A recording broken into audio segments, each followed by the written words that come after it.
Dr. Zakir, some scholars say that smoking is haram.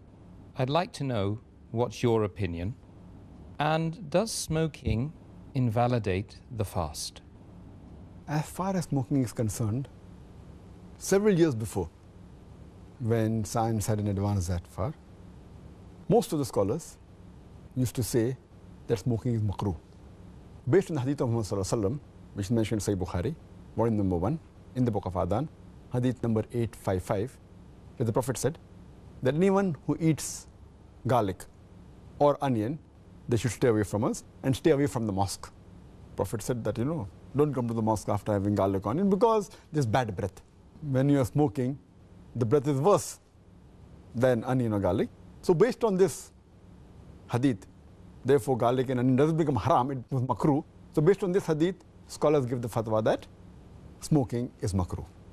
But now, after science has advanced, we have come to know that smoking is nothing but it's a slow poisoning. Tobacco in any form, whether smoking, cigarettes, whether bidi, whether tobacco in hookah, whether chewing tobacco, all forms of tobacco contain nicotine and tar. And we know it's nothing but slow poisoning. That is the reason most of the non-Muslims also, they agree that smoking is haram. Not only the Muslim world, even the non-Muslim. That's the reason they put a statutory warning on the cigarette packs. They put a statutory warning saying cigarette smoking is injurious to health. Or in some countries, it mentioned general surgeon's warning or surgeon general's warning. Smoking is injurious to health. And anyone gives the ad, whether in newspaper, in the magazine or television, it is compulsory that they have to highlight the statement, smoking is injurious to health. So I'm not talking about the Muslim world, even the non-Muslim world agrees that smoking is nothing but slow poisoning. And today, according to statistics, the World Health Organization says that every year more than 4 million people die only because of smoking. And if you count the other forms of tobacco, it will be much more.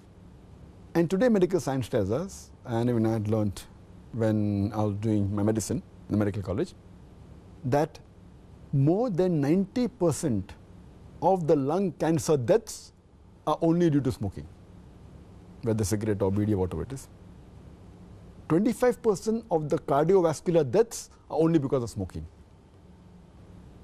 70 to 75% of bronchitis and related deaths are only because of smoking. Smoking is nothing but slow poisoning.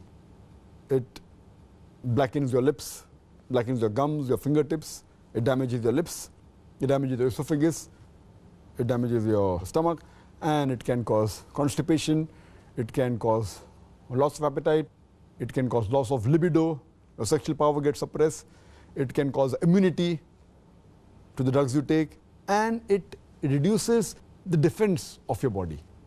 And you can only give a talk on why smoking is haram, and I've given a talk on dietary laws in Islam, and I've covered this topic in detail. Time doesn't permit me here. But based on all these various research, there are today more than 400 fatwas. The majority of the scholars, they agree that smoking is haram, and all form of tobacco is haram. There may be certain scholars of certain countries, including this country where I come from, India, they say it is makruh yet, but most of the scholars, otherwise, throughout the world, majority of them, they agree that smoking is haram. Allah says in the Quran, in Surah Araf, chapter number 7, verse 157, that you follow the prophet, the unlettered prophet who's mentioned in your law and scriptures. And further it says that this prophet asks you to do things which are good for you, tayyib for you. So take what he gives it to you, what is lawful and good. And he prohibits things which are khabith, things which are unlawful, things which are bad for you. So what a prophet gives, what he gives you which is good, take, and he prohibits you things which are khabith, unlawful, you have to abstain from it. This is the law. And Allah says in the Quran in Surah Baqarah chapter number 2, verse 195, make not your own hands the cause of your own destruction, indicating that do not kill your own self. Because smoking is nothing but slow poisoning, it comes under this category, something like suicide. Slow poisoning, every puff you take, you reduce your life. So based on this, there are more than 400 fatwas saying that smoking is haram. And furthermore, this is one of the major reasons why it's haram, Furthermore, Allah says in the Quran, in Surah Araf, chapter number 7, verse number 31, eat and drink, but do not be extravagant. Allah says in Surah Isra, chapter number 17, verse number 27, that do not be extravagant, do not be a spendthrift. For verily, a person who is a spendthrift is a brother of the Satan, is a brother of the devil. And we know that when we smoke, it's nothing but extravagance. It's nothing but taking a pound note or a few pounds, or taking a dollar note, the green dollar bill, or a pound, and lighting up with fire. When we smoke, when we light the cigarette, it's nothing but burning money, whether it be rupees, whether it be dollars, whether it be pounds, whether it be riyals. It's nothing but extravagance, which is haram in Islam. And you can give a list of reasons why it's haram. But just to cut it short, one more reason, that you cannot harm your own neighbor. You cannot harm your own brother. And in smoking, when you exhale out the smoke, it causes more damage to your neighbor. Passive smoking is more dangerous than active smoking. When the person who smokes, when he exhales out, if the person who's a neighbor inhales the smoke, it causes more damage to him than the person who smokes.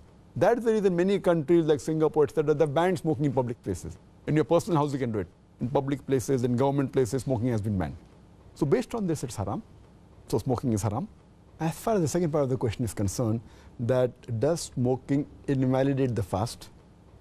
Normally when a person smokes, the smoke goes into the lung, but there are some other particles also that go into the stomach. So when we smoke, besides the smoke going into the lungs, it also goes into the stomach, and there are some particles, there are some residual things. So all the scholars unanimously agree that smoking does break the fast. It invalidates the fast. So when you're smoking, besides a person breaking the fast, he's even doing a sin, and that reduces the reward. And many people who are chain smokers, they don't smoke during fasting, but the moment the fast ends, after iftar, they take puffs and they keep on smoking the full night. And astaghfirullah, this again defeats the purpose of fasting, increasing of taqwa. And if a person can abstain from dawn to dusk, from the beginning of dawn to sunset, very well he can abstain from smoking from the cradle to the grave. So it's my advice, the chain smoker, Ramadan is a very good time where they can really stop smoking, and that will be a permanent part in their life, inshallah, for the future.